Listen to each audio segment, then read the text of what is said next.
Di beberapa hari lalu, selalu dan setiap tahun masih ada pertanyaan terulang, diulang berkali-kali, bagaimana hukumnya mengucapkan selamat Natal. Itu setiap tahun sudah dibahas oleh ulama, sudah dijelaskan oleh Majlis Ulama Indonesia, tapi masih menjadi pertanyaan setiap tahun.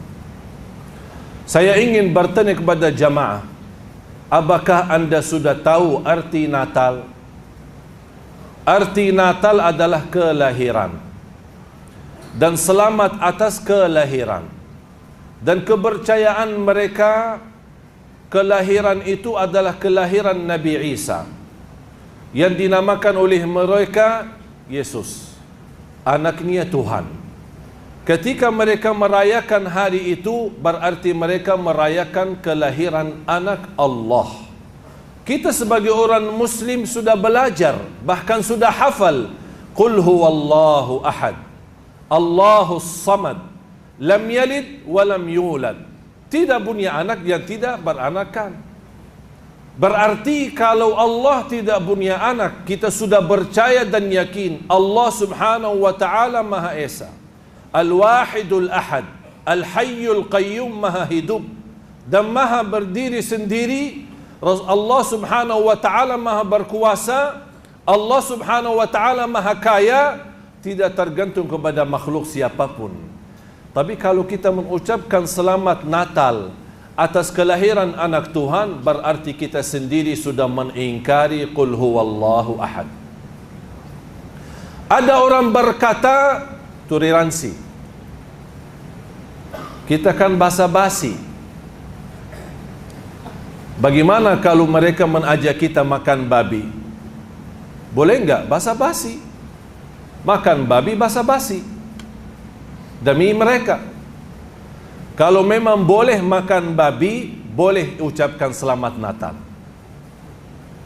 Kalau sudah yang namanya babi haram dalam agama Islam, padahal itu hukumnya haram, belum sampai ke syirik, belum sampai ke kufur. Kira-kira mana dosa yang lebih besar?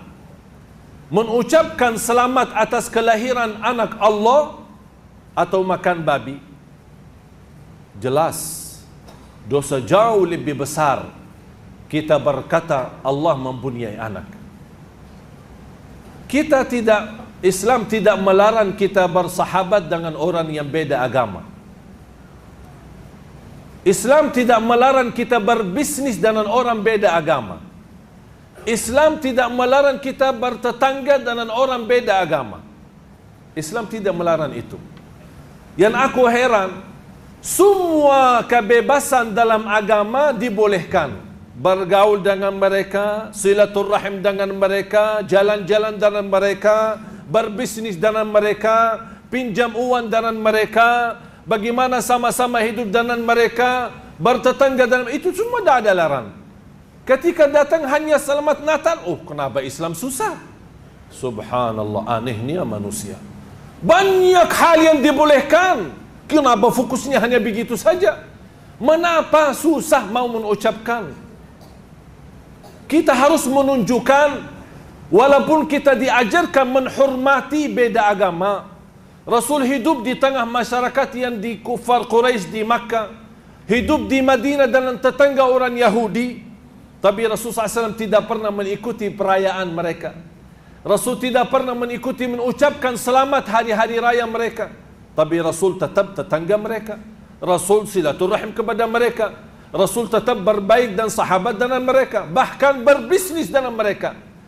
Harus kita berprinsip sebagai orang Muslim. Hal yang terkait dengan akidah, mohon maaf, tidak ada tawar-menawar, walaupun orang tua sendiri. Di luar itu, saya baik, sahabat, memberikan yang baik untuk semua orang. Siapapun, bahkan Islam menilai memberikan pahala yang besar bagi orang-orang yang memberikan perhatian kepada binatang. Saya yakin anda semua sudah hafal hadis seorang wanita yang memberikan air minum kepada anjing. Allah ampuni dosanya. Padahal anjing di hukum Islam najis dan haram. Tapi Allah melihat perbuatannya, biarpun anjing najis, tapi karena berilaku baik, memberikan kasih sayang kepada binatang, Allah menilai itu. Bagaimana kalau kita kasih sayang kepada manusia? Kepada binatang saja pahala besar, apalagi kepada manusia.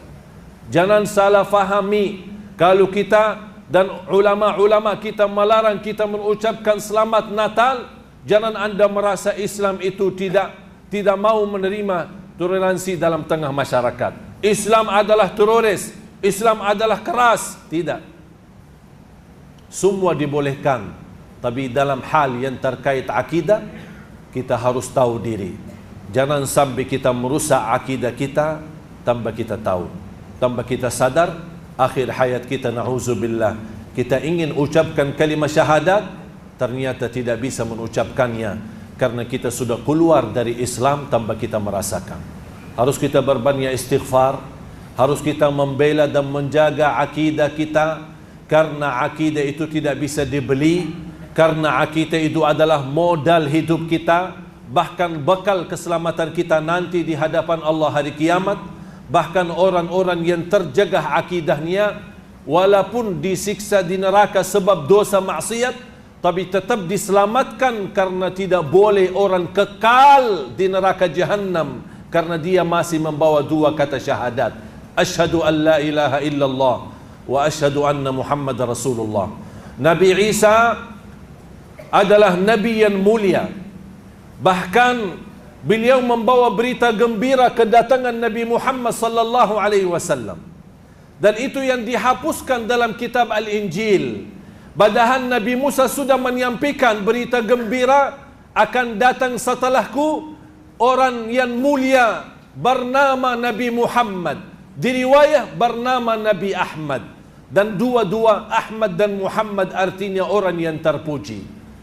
Nabi Isa orang-orang nabi, dan tidak sah iman seorang mukmin kalau dia tidak percaya kepada Nabi Isa, bahkan kepada seluruh nabi. Dan kita sudah hafal rukun-rukun iman, di antaranya percaya kepada seluruh nabi dan rasul. Tidak sah iman kita kalau kita tidak percaya kepada Siti Maryam sebagai ibunya Nabi Isa, yang Allah berikan kemuliaan, bahkan Allah berikan mukjizat, yang Allah kekalkan beritanya di dalam Al-Quran. Kun fayakun, seorang ibu bisa mempunyai anak tanpa ada suami. Dan saya pernah sampaikan, kalau memang Nabi Isa dan Siti Maryam benar-benar dimuliakan di dalam ajaran dan agama mereka, tolong tunjukkan di Taurat mana atau di Injil mana yang ada satu surah yang bernama Siti Maryam, atau surah yang membawakan berita Nabi Isa alaihi salam. Tapi subhanallah, di dalam Al-Quran, siapa istri Nabi Muhammad yang kita semua tahu? Siti Khadijah. Siapa istri Nabi Muhammad yang dicintai? Siti Aisyah. Dan banyak istri-istri yang lain. Tapi tidak ada satu surah pun yang bernama surah Khadijah atau bernama surah Aisyah. Tapi karena kita umat Islam memuliakan Siti Maryam, memuliakan Nabi Isa alaihi salam, Allah turunkan Al-Quran yang kita baca, dan Allah kekalkan Al-Quran sampai hari kiamat. Ada satu surah lengkap dari awal sampai akhir, namanya surah Maryam. Dan saya ingin, kalau anda punya kenalan orang-orang non-muslim, boleh anda hadiahkan hanya surah Maryam dengan terjemahan, supaya mereka tahu persis kapan kelahiran Nabi Isa alaihi salam. Yang mereka percaya kelahiran Nabi Isa atau kelahiran anak Tuhan tanggal 25 Desember. Padahal di dalam Al-Quran, kelahiran Isa itu adalah di musim turunnya buah kurma yang dinamakan rutab. Rutab itu adalah kurma separuh atau setengah matang. Itulah musim tidak boleh dan tidak mungkin bisa berbuah pohon kurma di musim dingin, di musim salju.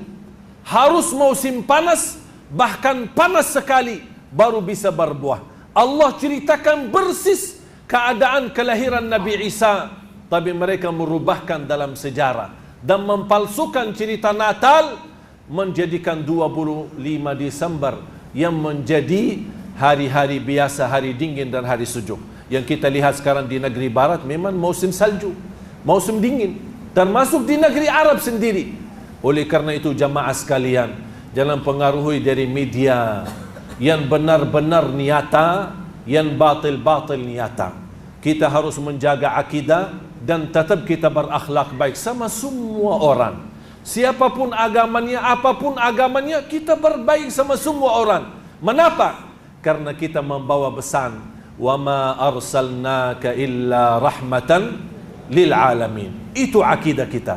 Rahmat bagi seluruh alam, rahmat bagi binatang, rahmat bagi pohon-pohon, rahmat bagi seluruh makhluk, rahmat bagi manusia, rahmat bagi non-muslim, rahmat bagi sesama muslim. Dimanapun kita berada, membawa perjuangan Nabi Muhammad rahmatan lil alamin.